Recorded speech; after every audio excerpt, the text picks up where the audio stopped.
right. All right, there's a lot of you. My name is Cherie, and I am an alcoholic.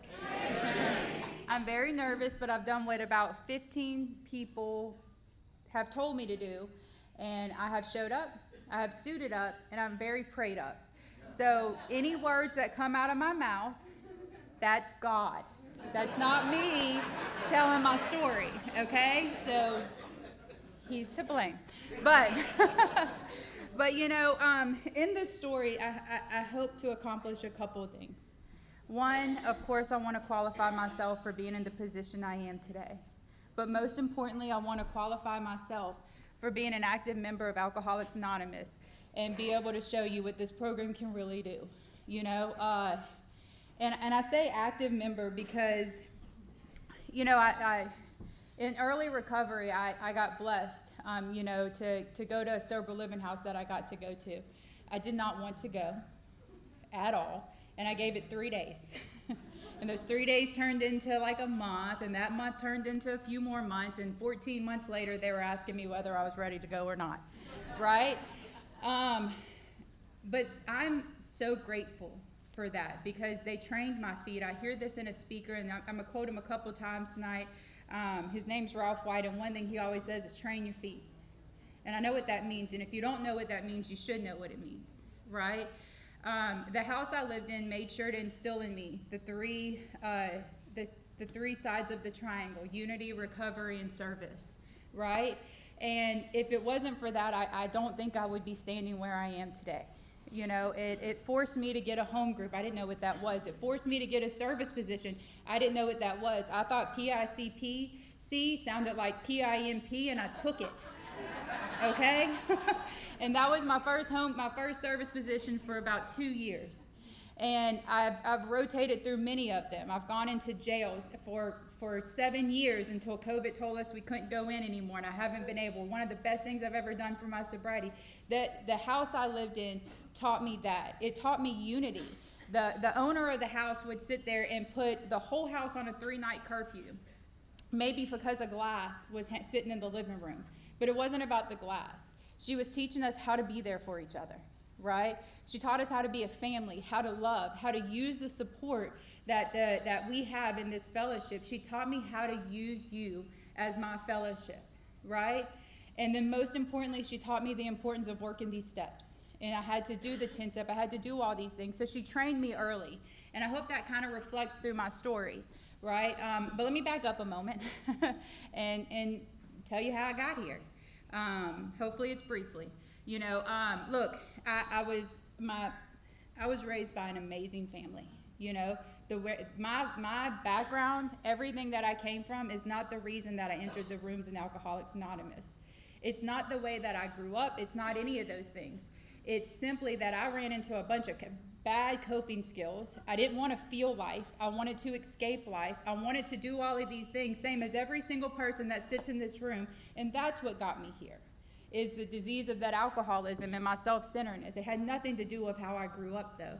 I grew up really well. I had my mom and my dad. They've been married since they're 19, and they're 21 years old. My mom is now 74, and my dad is 76, right? And so they've been together for like 60-something years. And my dad is my number one enabler. That's one thing that's happened. He's a child of he's an ACOA. And one thing he always said was that his family would never go through what he had to do growing up. And so, he has my mom and he has his 2 daughters, and he made sure all of his girls didn't have to worry about one thing growing up. And so, with that, like, he always, all through life, still to this day, my dad would be my number one enabler if I allowed him to. But I had to stop allowing him to grow up, right? And so, he was my baseball coach. He was all of these things. He gave me every reason to be successful in life and gave me every opportunity to do so. My sister took every one of those opportunities, ran, and did everything she possibly could to do that. I manipulated and took advantage of it and went the other way to a dope house, right? She owned a business. I went to a dope house. That's just how we did, right? And so whenever, my first drink, I was 12 years old. It was It was, you know, it was alcohol. I looked in the liquor cabinet. I didn't know anything about alcohol. I saw a wild turkey. I liked turkey. I figured this would be a great idea. Horrible idea. Okay? Horrible idea. But look, I'm going to tell you, it wasn't about the drinking for me. I was not born, I wasn't a full-blown alcoholic after that drink. You know, I feel like there's two kinds. There's the people that are born with it, and they know it because they've been off to the races since the moment they started drinking or anything. And then there's me, who I think qualified myself over time, and my body got depleted of all the enzymes that were needed to where I couldn't really effectively do it, and I crossed the line. I think I crossed the line, right? And so, but it wasn't about the alcohol for me. It wasn't about the drink for me. It was about getting away with it. I loved it. My sister was like the straight A student, never studied, could do nothing wrong in life, still has done nothing wrong in life. I, on the other hand, not much, so. But I loved getting away with it. So anytime I could tell somebody to come on and let's drink together and we could steal some alcohol and we can do these things, that's what we did, right? And so I got to, you know, that's how I was using it in middle school, 12, 13, 14 years old, right? Began smoking, you know, it doesn't matter what I used. Everybody knows. And so, but, you know, when I got to high school, look, high school was fun. It was a lot of fun, but high school was one of the darkest moments of my life. Well, I guess you could say the end of my addiction was too. But it was one of the darkest moments of my life. And look, I started ninth grade, and I'd been dating this guy. We've been dating for like 3 years off and on. And I remember, like, he had just gotten back from boot camp, and so we were kind of hooking, like, you know, getting back together, starting to hang out and stuff together. And he was stealing his mom's car. Now, look, every other night I would have gone. I would have snuck out. I would have gone. I had zero problem doing that, right? This night my cousin was with me. And she's a tattletale, so there was no way I was getting away with it, right? And so I was just like, hey, look, I can't go. Hit me up later. Unfortunately, that night, he had stole his mom's car, which, you know, was like a sports car or whatever. They drove to New Orleans, were coming back, and got in a really, really horrible accident, and everybody in the car died. And that was my first experience with death. And I lost my boyfriend, and I lost 2 really good friends in that moment, and I had no idea how to deal with it. I went crazy for a little while, not gonna lie. But then my friends came over and they told me, they said, you can't sit in this dark room anymore, right? So they brought me to a party, and they had offered me things to take, things to drink, all of the things, right? And I took them, and I remember sitting there laughing. And see, I didn't realize at that moment, but what happened at that moment was my mind registered success for ease and comfort. Now through high school, like I said, it was a dark time. Every 3 months I was burying people I grew up with. They were all dying. I lost 19 really close friends in a very short amount of time. And I'll tell you some of the negative effects that had on my life. If there was ever, which I always questioned God up until this point, if there was ever a God, I knew he now did not exist. I lost any kind of spirituality that I even thought I had. I did not want to connect with people. I knew you were going to die if you got close to me. I did not want to connect with you. It interfered with all of my relationships, every single one of them. I did not want to grow close to you at all, right? And things like that began to happen. And as I started going on, and like, you know, in my household, like, you didn't really get a choice about college, so you went. And so I went. And I went to a class, and it was drugs and society. I met a dude. We were cool. We decided to field experiment, and I got pregnant. And I want to tell you, at that moment, I wanted nothing more than to be a fantastic mom, but I was terrified to connect to him.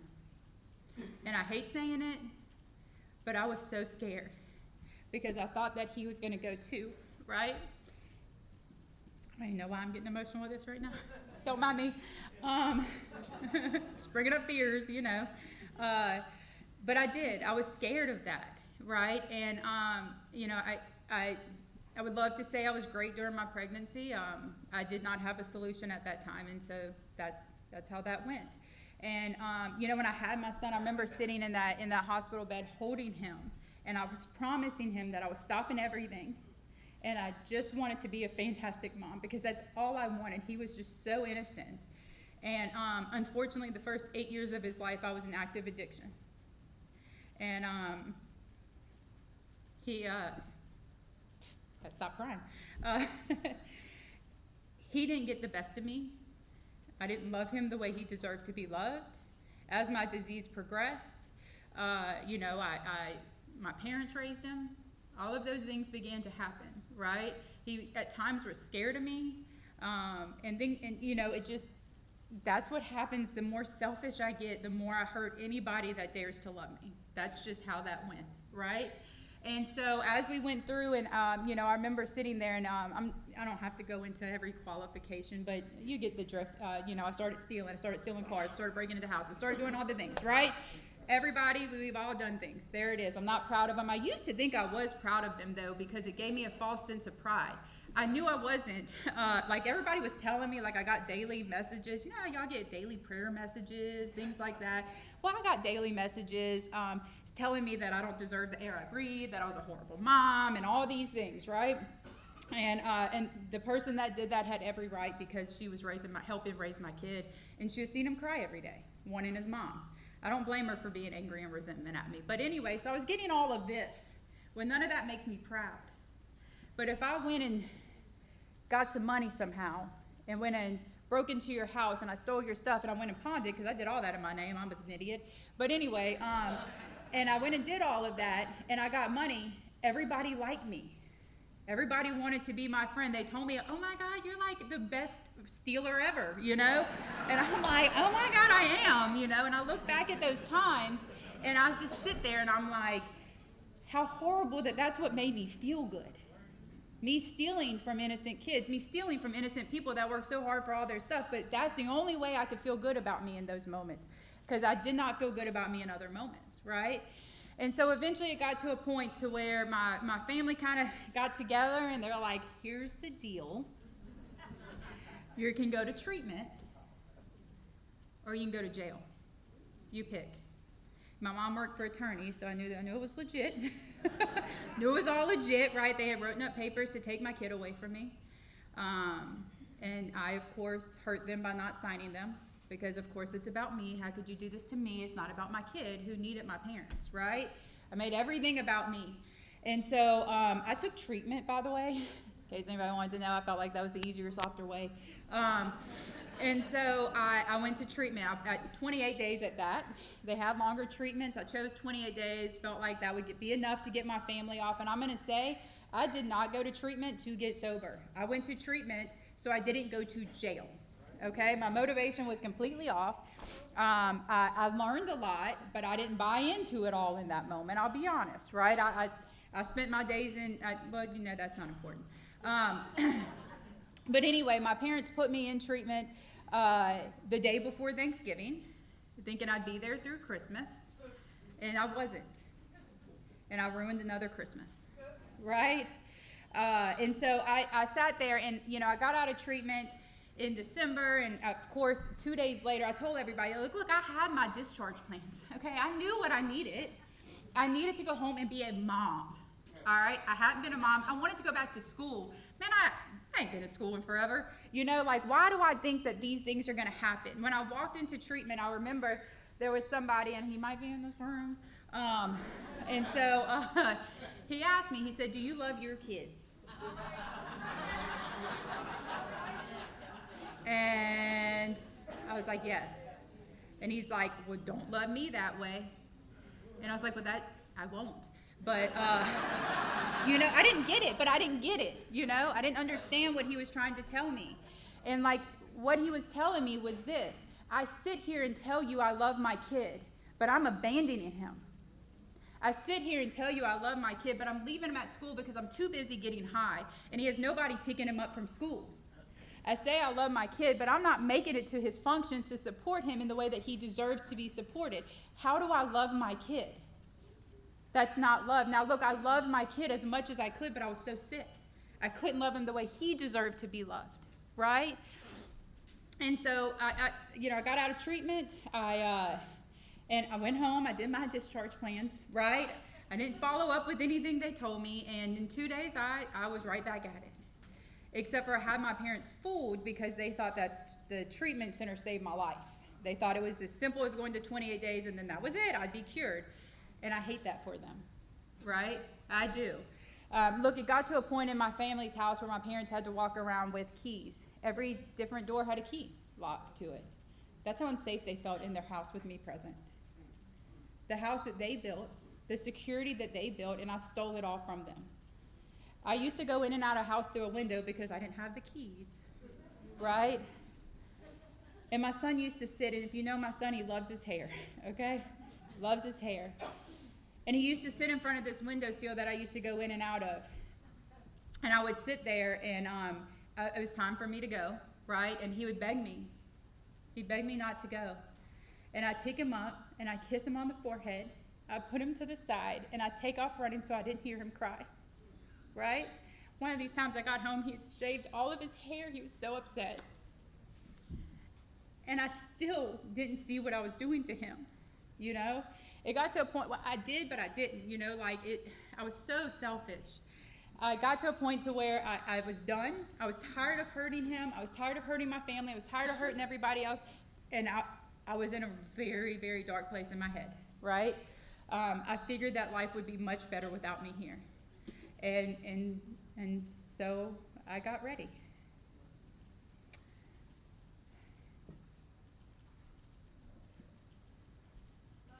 Love you. And my son walked in.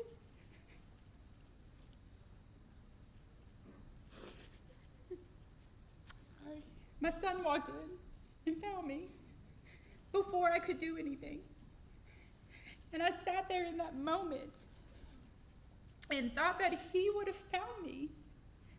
He would have been the one. And that did not have the power to keep me sober. I needed something to be able to cope through that, right? And there was this lady who had the sober living house, and my parents always stayed in contact with her. She worked at the treatment center I went to, and she told me I could go live there, but I had to stay sober. And I was like, I can't. So I drank. I could pass a drug screen that way. But I got in. And look, at this time, I already been kicked out of another sober living by my sponsor. That's today, right? She already kicked me out of another one. She doesn't remember. I do. She says, I remember. And I got kicked out of that house too. I got started at that little thing where we get kicked out, right?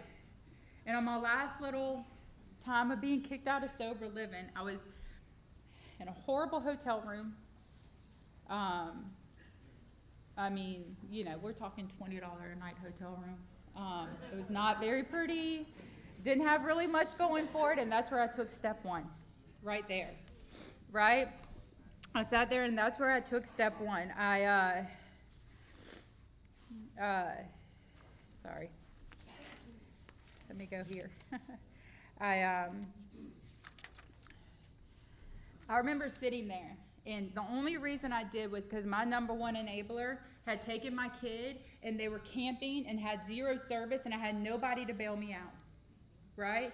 Thank God. And my mom, she wanted me in jail, so she was not the one to call. She was always trying to find ways to throw me in jail. But, bless it, she deserved to, right? But look, I admitted that I was powerless over alcohol and that my life had become unmanageable for the first time ever. I remember sitting in there detoxing. We didn't have detox like y'all got detox. We did that on our own back then sometimes. And that was not fun, right? They had some, but you know, I figured this place was less shady. But they, you know, and I detoxed and I took step one. I remember for the first time ever, I thought, I can't do this. I can't do this. My decisions hurt my kid. I can't do this anymore, right? And I called that lady up and she said, well, you can't fail a drug screen. I said, I need you to take me now. If I don't go somewhere now, I'm gonna use. I don't know what else to do. I'm very blessed that she gave me a chance and she brought me in that house, and I have hit the ground running ever since that moment. I have not done it perfectly, and it's been very ugly a lot of times, and I've hurt a lot of people still in sobriety. I'm not saying any of that, but I have hit that ground running. And this is where she trained my feet to do what I needed to do, right? Step 2, came to believe in a power greater than me, than myself, that could restore me back to sanity. I did not believe. I didn't believe, right? So I'm like, well, what do I do? Here we are. And I remember my sponsor told me, well, what do you believe in? Because, like, what would happen if you died? Would the world die? And I said, no, go on. And she's like, well, clearly you're not the biggest thing in it, right? And so I remember sitting there, and she's like, what do you believe in? I'm like, well, I believe in karma. What you put in is what you're going to get out. She says, there's God. There's God. And then I'm very tangible, so I looked around the rooms of Alcoholics Anonymous. I thought y'all were faking at first. Y'all aren't. But y'all were happy. Y'all were happy. Y'all were laughing. I could see it. I could see it in your eyes. And I wanted that. So I took y'all's happiness and karma, and there goes my spiritual life right there. Right? That is where I started. And so it says, over here, I made a decision to turn my will and my life over to the care of God as I understood him. Right? And I kind of got stuck with this a little bit, because I was just like, okay, here, karma. There you go. What do you do with it? Right? I don't know. But I had a sponsor who played the middleman. That's what she did. Right? She would help me. I'd go to her when I needed to make decisions, and she would help me make better decisions. Right? I didn't even realize the bad decisions. Like, yeah, I can see where drugs are bad. I understand that. I can see where I hurt my kid. I see that. But gossiping? I mean, my God, that can't be that bad. Yes it is, right? All these things that I didn't realize were not good, and they still hurt people. I had to learn how to make better decisions in my life. They should have told me how to dress, because my God, I didn't know, right? Oh God, that's some embarrassing stuff. But anyway, I'm sure you'll see it on Facebook at some point. People love to share it. But look, then it came to step 4, made a search and fearless moral inventory of myself. Okay, I did a few of these, like everybody else, and like I left stuff off. I remember the first time I was like, oh my God, she's going to read this and be like, no wonder you get high. Did not happen. That 4th time I did one, that was real. I mean, it was like that thick. I felt bad for my sponsor, but I sat there, right? And I went over every line by line. I learned my part. I did all those things. And for the first time ever, I sat with this higher power that I was supposed to be understanding for a full hour in between, because I lived in sober living. There were 2 air conditioning vents on the side of the house, and I sat in between them. It was the only silence I could get. And I went through every single line on there, and I asked whoever I was trying to talk business with, right? Whoever I was trying to kick it with, I was asking for help to change these things, because a lot of people walk out of a 5th step, right? Our 5th step, admitted to God, to myself, and to another human being the exact nature of my wrong. A lot of people walk out of there and they're like, oh my God, I feel so light. It's like, and the door's opened and here I go. No. I felt like the biggest piece of that I ever could, because I finally saw the truth of who I am. And I hated it. Hated it. 6, we're entirely ready to have God remove all of these defects. Look, pain will make me change faster than anything else, but I got to have a lot of it, apparently. I don't know how to take a little bit of pain and be like, all right, that's good. I got to have like whole world crushing down, right? And that's what it was. And I sat there and I went through and I started little by little. I looked at these big glaring defects, dishonesty, selfishness, all these things, and I was like, I'm going to work on these. And as I began to work on those things, because it says in here, step 7, humbly asked him to remove my shortcomings, right? I would sit there and I would ask him, like, hey, help me not be dishonest. And then he like presented me with like a situation to be dishonest in and not to be dishonest. And I'm like, oh, he tested me, right? And they're like, that's not testing. You asked for it, right? He's not testing you. Like, he's giving you an opportunity to do what you're asking him for. Take it. And there were many times, and I'm going to tell you, this is where pride comes in.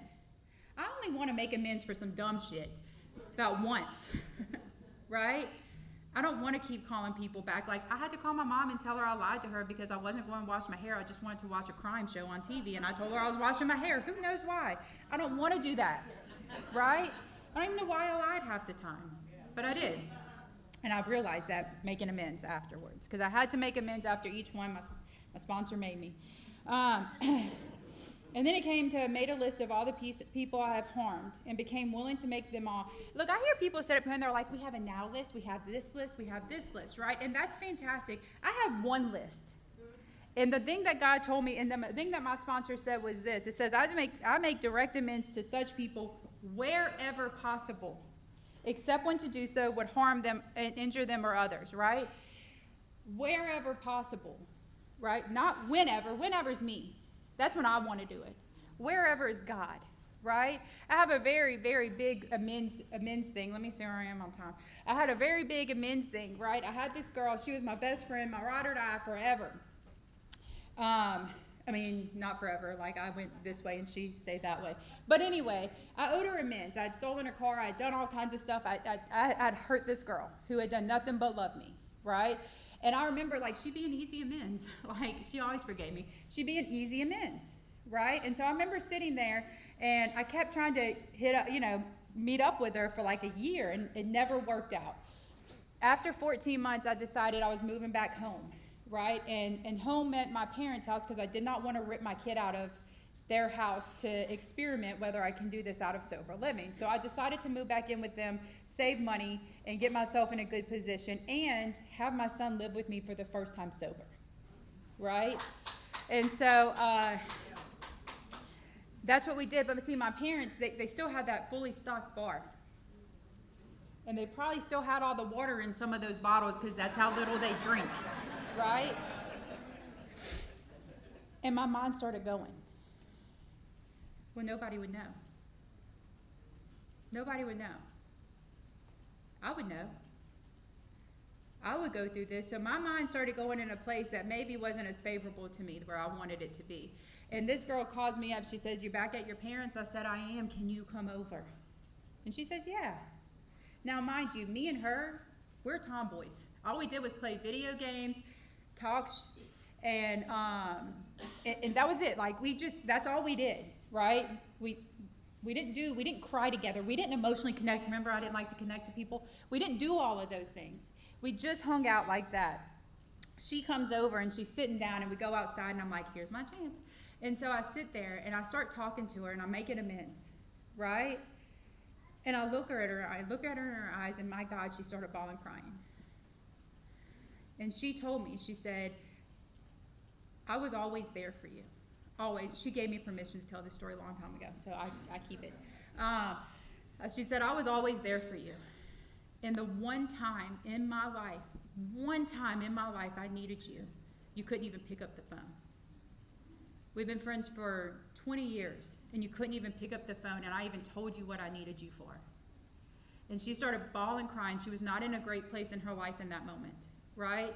And see, this is where wherever possible is important, because God knew where I was mentally. He knew where she was emotionally, and she put us together. And look, at that moment, I remember praying and asking whoever this guy is that I'm trying to do business with, I said, "I need help, direct me." Literally the next day I get an email that says, "Hey, you want to go in jail?" I said, "Yes." To bring meetings. Right?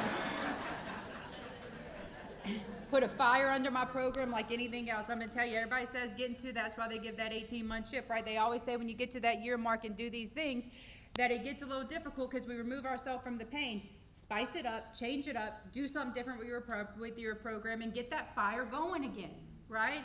That's your job to do that for your sobriety. And I'm glad that amends happened the way it did, because it gave me that spark back, 10, continue to take personal inventory, and we were wrong, properly admitted it. Look, I didn't know how to I could take your inventory like it was nothing. Me taking my inventory was very hard, but the house I lived in taught me how to do it and made me do it daily, right? There were times in the beginning of this when I started doing the 10-step where I would go an hour, and then I look back on the previous hour to see what I had done, and I'd inventory that way. And I did that for a while, and then I'd add on hours, and then it became a working part of my mind. I have to trick myself sometimes. That's just how I learn, right? But that's how I did it. I didn't know, like, if somebody made me mad at 8 in the morning in the sober living house because I couldn't use the restroom when I wanted to, or they drank all the coffee, and I go throughout the day, and then I catch this resentment, and I do all these things at 10 o'clock at night, I don't remember. I'm trying to go to sleep. How am I going to inventory it? I got a spot check and I got to do it right then, right? Today I do this little thing, pop, pop, pop, pop. If you see me doing that, I just 10-stepped you probably, right?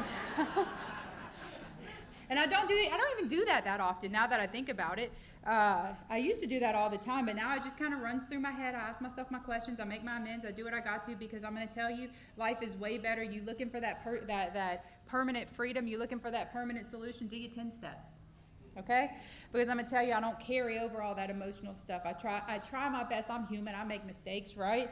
But at the end of the day, what I do is I have learned so much freedom. Look, I didn't get sober not to feel. I used drugs not to feel. I got sober to understand why I feel what I feel and to do something with it. That's called living. I have to feel the good, I have to feel the bad, or else what else would I be doing, right? So I got to understand those things. 11, sought through prayer and meditation to improve my conscious contact with God as I understand, and praying only for the knowledge of His will for us, and power to carry that out. Carry His will out. I'm used to carrying mine. His will was different, right? I remember I was working at a Subway because I thought I was too good for that job, but God thought different. I didn't see Him working back in my life then, right? And I used to be so embarrassed. I like cover my hat, wear somebody else's name tag, all kinds of stuff. Like people wouldn't know who I was, right? I was just so embarrassed. But then it got to a point, I remember sitting in there, and it was going. All right, I was in early recovery. It started going. And I remember I picked up my phone. I was like, you know what, I'm done. Picked up my phone to call, the man that had all the things that I thought I needed in that moment. His name started with a T. Sponsor's name started with a P. Somehow I ended on the phone with my sponsor. First thought she was with him. I was really confused. Didn't know what happened. Anyway, it worked out great, right? And so, but she told me, and I just let you know, I didn't like to clean the bathroom at Subway, so I really refused to do it in the beginning of my working there. But she told me to go in the bathroom and hit your knees. And I was like, the bathroom I don't clean? I cleaned it every day after that, by the way. And so I went in there and I did that. I didn't know how to pray. So she texted me what to pray, right? And it said, God, please direct my thinking. And I sat there and read that prayer probably about 10, 15 times. I got up and I went and finished my shift at Subway. She called me. She said, how are you? I said, I'll see you at home. Never at once. See, I have spiritual experiences along with a spiritual awakening. That's one of those experiences. God was saying, I'm here. You don't believe in me, but I'm here. I've never been able to kill that thought, but He did. Right? Step 12 tells me I had a spiritual awakening as a result of these steps, that I try to carry this message to alcoholics and practice these principles in all my affairs. It's easy to work with y'all. Y'all all work in a program. It's easy. Go home where you hurt everybody. If you're not the person at home that you were in the room of Alcoholics Anonymous, you're not working a program. You got to be solid all around. That's how you know you're working a program, right? I can't be this person here and this person here. I'm still playing games. I got to be the same person all around, right? And look, I'll tell I want to take some time for a moment, because I know I have like a little bit left. I want to take some time for a moment. I want to tell you, like, this is what this program has done for me, right? I kind of told you where I was, how I got here, how I worked the steps. Let me tell you what it's done. My son, well, you saw how we started, right? Over time, and look, the first 4 years of my sobriety, I'm going to be really honest, a guy did not have my number. I did not date. I did not do anything. None of it. Why? I hurt my kid.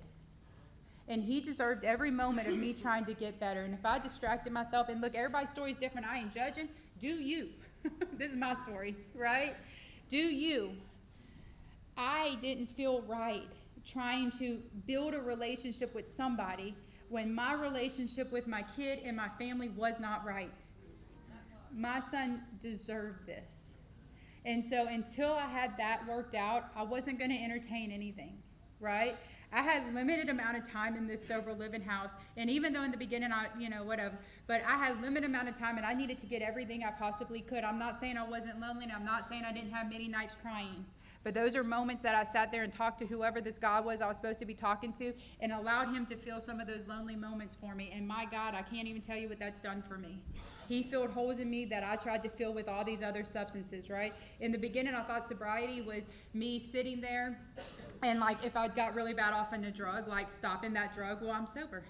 I'm doing all kinds of other stuff, but I am sober, right? That's what I thought sobriety was. That is not my idea of sobriety today. Today, my idea of sobriety is when I take everything, all of these negative coping skills, and I get rid of them, and I turn them for the one true dependence of my God, who I do believe in today, right? If you don't, cool. You see my story. I didn't always do, right? I do today. I am a true believer today, and I traded everything in for that one true dependence, and to me, that's sober, because I'm not leaning on anything else. I'm allowing him to help me, right? And so I would sit there and, you know, I really, really worked on my relationship with my son. I worked on my relation. My dad, he's solid. Like, he didn't care. He just wanted to be around me. Like, my dad's he's never going to think bad of me, you know, even though I hurt him the most, right? I made amends. My family was ready. My mom said, she had a list, whole list, right? And I did everything on that list. She was prepared. My dad, he said this. He said, look, I stole a lot from my dad too, right? There's no way I could probably pay that man back. And he told me, he said, I don't want any money. I don't want you to ever pay me back. All I want you to do is be responsible for your son financially, emotionally, and spiritually. Okay. I worked at Subway, minimum wage. But okay, you know, today I am. Today I am financially, emotionally, spiritually there for my son, and I take care of him. I'm able to fulfill that to my dad, right? I couldn't have done that without this program. Look, the first 2 years of my sobriety, AA was my life. It was. I probably went to 11 meetings, right? I sponsored half of Baton Rouge, I felt like. I had all these service positions, and I was all these committees. If you've never really put on a conference, do one, fire. You know, I did all these different things, and because I was trained, right? And you know, and AA was my life. So that way, when I built and got that good foundation, AA gave me the life I deserved because I found God, and I followed him. And now I get to live the life that he always intended for me, which is better than anything I've ever had, right? And so, you know, but I built all that up. And then, you know, there were areas that really I had to work on still. I was good, solid, me, independent. I didn't need nobody, right? I was great. Not good in relationships, right? I had never worked on that stuff. Now, look, I ain't getting into all that at this moment. But, look, I'll tell you this. Train your feet. Year 7 was my hardest year sober. We don't need to know why. It's not important. The results of what happened after year 7 is what's important. Now, mind you, I had always doubted, not doubted, but I was trying to, at this point, I was understanding God. I was doing all these things. I still had doubt. Like, I didn't believe in him for well over a decade, right? So I still had some doubt in the back of my head, and I would sit there and be like, is it real? And I'm like, but things are way too good for it not to be, right? And so I was playing that game with myself. Year 7 came, and I'm going to tell you, there were so many moments in that, like, I literally cried, I think, every day for 9 months. I did a lot of self-work. There are angels that are sitting in this room today that loved me through every moment of it. We have one right there, Mr. Devin, and I have Scott. There are so many of y'all in this room, and this is where the fellowship is so important. Like, they would literally sit with me every single day while I bawled, cried, and just listen. That's all they did, listen. I needed that, right? But I remember sitting there, and look, during this time, because of a situation that happened, I had a really bad, it was not AA. I want to preface this. This has nothing to do with AA. This has to do with the situation, but it wanted to push me away from AA. That's what it wanted to do. It wanted to push me away from AA. And I remember sitting there, and I had a moment of clarity, and I said, how dare you let this one situation pull you away from something that saved your life and will continue to do so. And so I had to sit there and build the courage and go to these meetings that I did not want to go to because I felt judged. Everything I was going through was public in AA. And it was the most uncomfortable moment of my life. and I had to go and I had to do these things. And I remember sitting there and I didn't know who to trust. I didn't know anything, right? And it left me alone with God. He removed all these things away from me so that I could actually probably just be alone with him. And I remember sitting there one morning and I was praying. And I was telling him how scared I was and all this fear of this decision that I was trying to make and all of this stuff. And I remember Scotty, I don't know if Scotty's in here, but Scotty, every day he started, when I went through this, he would come up to my office every single day and he'd read me a scripture.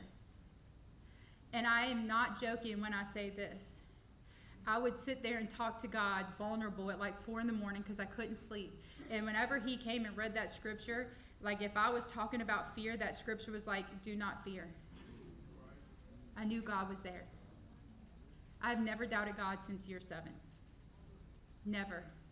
Look, when I came into this program, I was broken like everybody. I hated me. I hated everything about myself. I didn't look in mirrors. My reflection it was horrible. I thought I was the ugliest thing that ever walked the face of this earth, and I thought you thought that too, right? I was so insecure. In fact, I had a lot of behaviors that kept you away because I hated myself and I did not want you to know me, right? And I did all of these things. And look, that's what I'm saying. I didn't do this beautiful, but I did it. And I never stopped doing it, even through those moments, and I had a lot of, what I didn't have was a lot of self-love. I've learned to love, but I didn't know how to self-love. And one thing I had to understand was what love was, and love is action. I wasn't doing anything to show me love. I was going to every AA meeting. I was doing all my service commitments. I was doing everything AA told me to do. But I never took time to love me. And I took some years, and especially year 7, because I went through a lot of counseling, did this whole empowerment journey. It was amazing. Do it. It hurts. Whatever. But I know what it is to love me now. Right? I've never felt what that is. I always felt so alone. And I really worked in year 7, even though how horrible it was in that moment for me. It was my toughest year sober so far, and let's hope that's always it. It brought out the most beautiful part of me that I never knew I had, right? Today I know, like, I don't like pain. I don't like having to go through pain, but I understand the end result of going through it and making myself uncomfortable, because God doesn't make me, if he wants me to grow, he makes me uncomfortable. We have this funny little game. And now I know what's on the other side. And I couldn't have asked for anything better. There are a couple of things I want to close with. One thing is this. I read this, and yes, it's not in the first 163 pages, but we're okay? I read this one little paragraph, and today it's exactly where I am. It says, today I reside among the living, no better, no worse than any of God's other children. Today I look in the mirror when putting on makeup and smile, rather than shy away from looking myself in the eye. Today I fitted my skin. I am at peace with myself and the world around me. There's something Ralph White always says, and I can't, it's everything to me. When he said it, it stuck with me forever, and it's this. My recovery is my gift from God. What I do with my recovery is my gift to God. Thank you.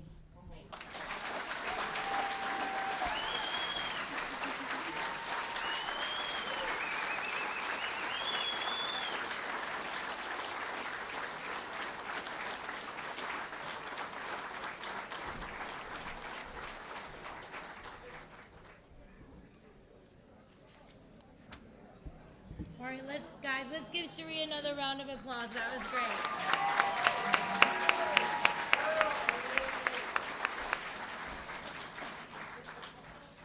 And look, when she talked about 12 years old and drinking, I knew her then. Like, we went to school together, and my mom wouldn't let me hang out with her. And look, here we are now, I go to treatment, and she's the counselor, and I was like, okay, all right. Yeah.